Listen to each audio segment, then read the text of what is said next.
AEW Grand Slam 2023 is this Wednesday and Friday for Dynamite and Rampage. Gonna go through the match card, give my predictions for you as well. There are 8 matches in total, 5 for Dynamite, currently 3 for Rampage. And well, there was a tease as well for potentially a new tag team that could be taking place on Rampage. I'll be discussing that at the end of the video. But first and foremost, if you're not aware of the matches that are going to be discussed on today's video, let's go through them. Starting with Grand Slam Wednesday for AEW Dynamite, we've got the AEW World Championship on the line. MJF defending the title against Samoa Joe, who won the Grand Slam World Championship Eliminator Tournament. We've got the AEW Women's World Championship on the line. Saraya defending against Toni Storm. We've got Chris Jericho going against Sammy Guevara. We've got title versus title. Claudio Castagnoli, the ROH Ring of Honor World Championship, going against Eddie Kingston. Of course, is the strong Openweight champion for New Japan Pro Wrestling at this time. And we've also got a singles match for the AEW International Championship.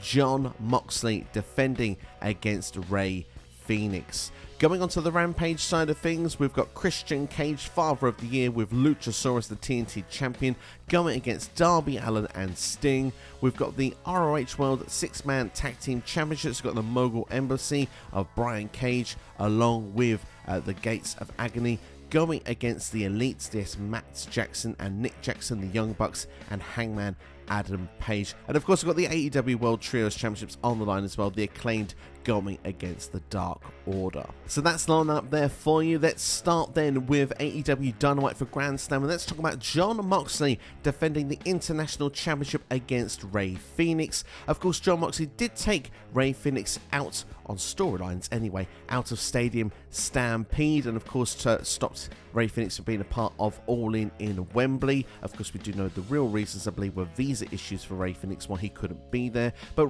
Fenix, of course, now is looking to get revenge. He wants to be the one to take the International Championship from Jon Moxley. Now, the thing is, for me, I would like to see Fenix win this championship. I do think if booked correctly, Fenix could be one of the top stars in AEW.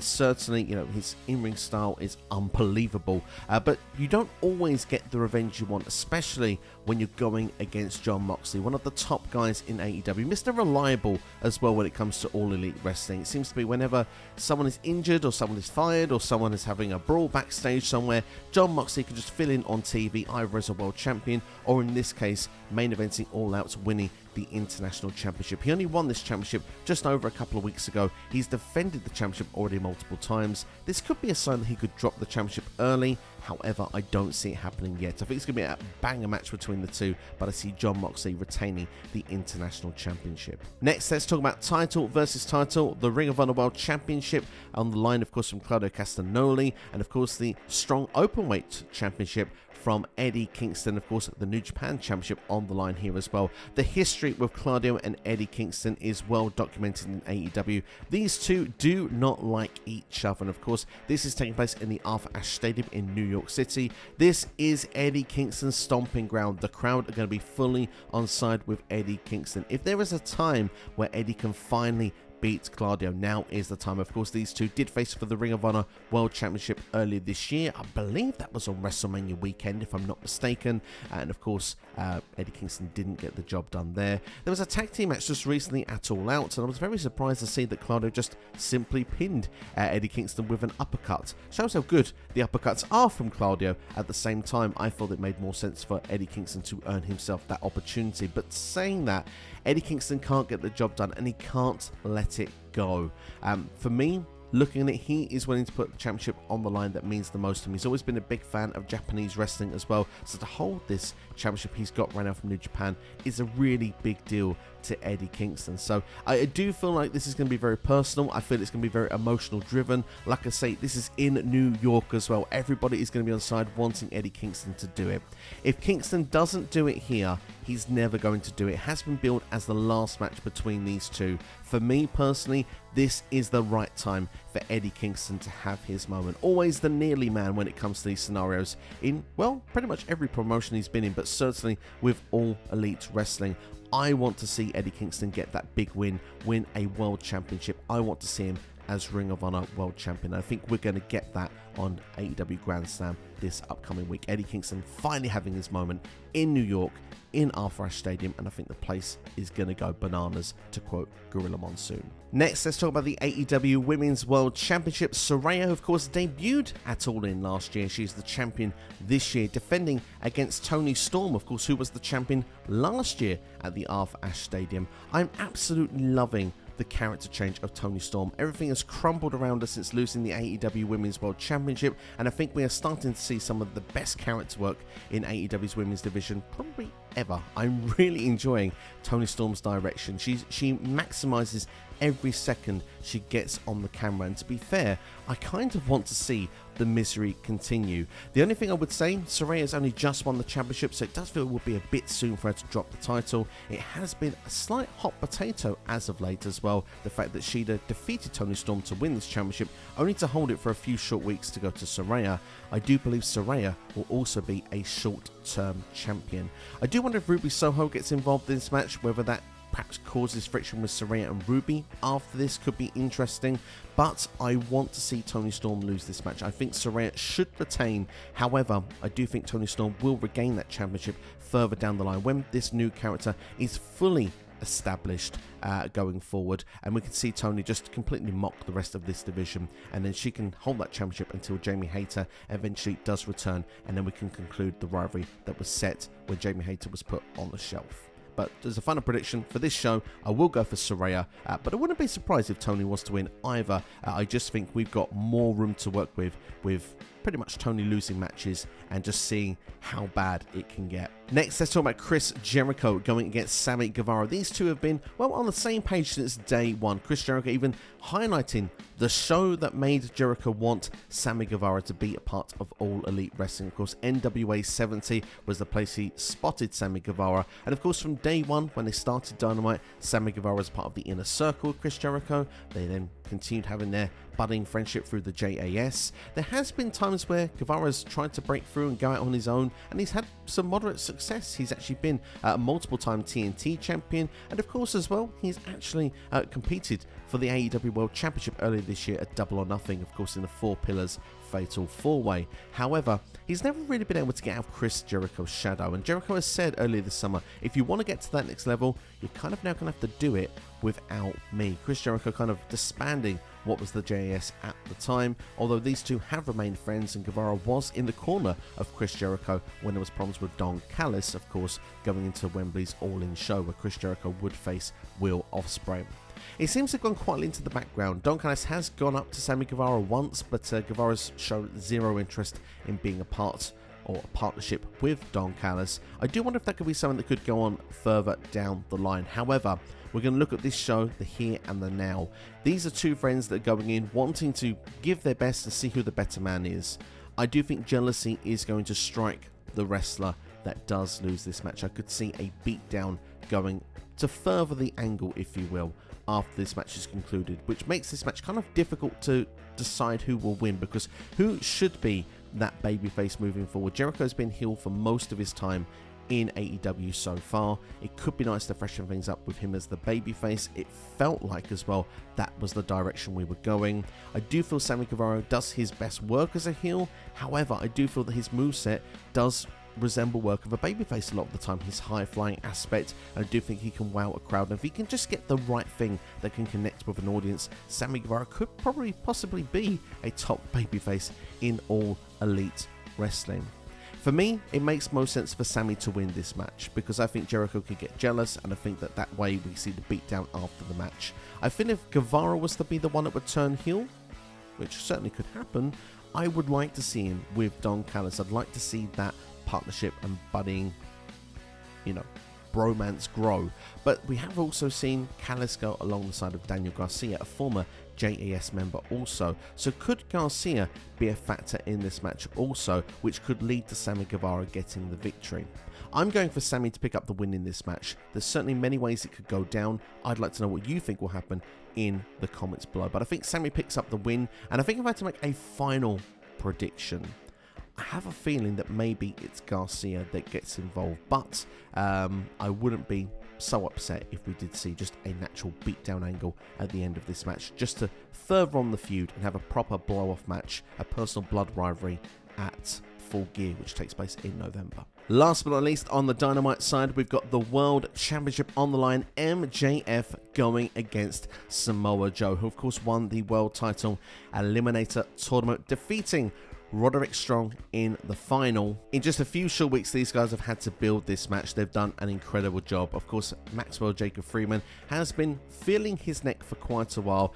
This did start with just a little nudge, of course, at the All Out show. And Samoa Joe, of course, reminding Maxwell Jacob Freeman as well his history that they have together, of course, when Maxwell was shoved around in NXT on a backstage segment to a takeover, if people do remember. And of course, MJF has said that he's not that same guy anymore. He can't be pushed around the same, and he is going to take Samoa Joe out, even use some Steiner math to do so as well. But Samoa Joe has made it clear he's going to take everything away from MJF, including Adam Cole, of course, who we did put to sleep at the end of Dynamite last week after, of course, winning that tournament.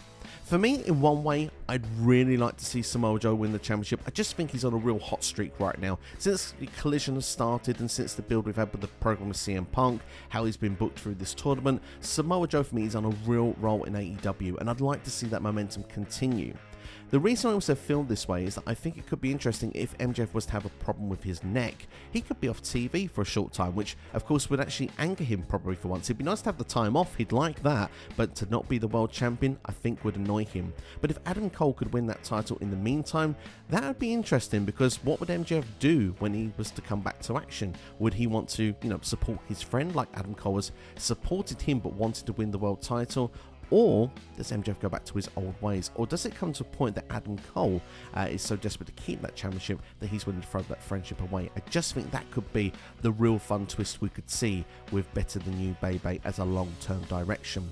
It doesn't do so much though for Samoa Joe, I guess, as world champion, but certainly to be world champion in AEW would be no small feat either. However, I do believe that we're going to see MJF retain here. I do believe MJF is going to overcome the obstacle. I do think that Better Than You Baby has got some legs to run. I think that we're going to see Adam Cole against Roderick Strong at Full Gear. It'll be interesting to see if this match is that we've got now with Joe and MJF, if we end up being a rematch by the time we get to Full Gear, or if they'll go a different direction for MJF. But one thing for sure, if this is just the 3-week program they've done to build this together, to put it on a show here, they've done a fantastic job. I've enjoyed it from start to finish. As much as I'd like to see Joe do it, I do think MJF will be retaining here, and I think that MJF, like I said, I've said it in many videos in the past, regardless of what's going to go on in the directions of storylines and fantasy booking for myself on this channel, to go into 2024, MJF needs to hold that World Heavyweight Championship. So if he does lose it, it needs to be around now, and he needs to gain it back.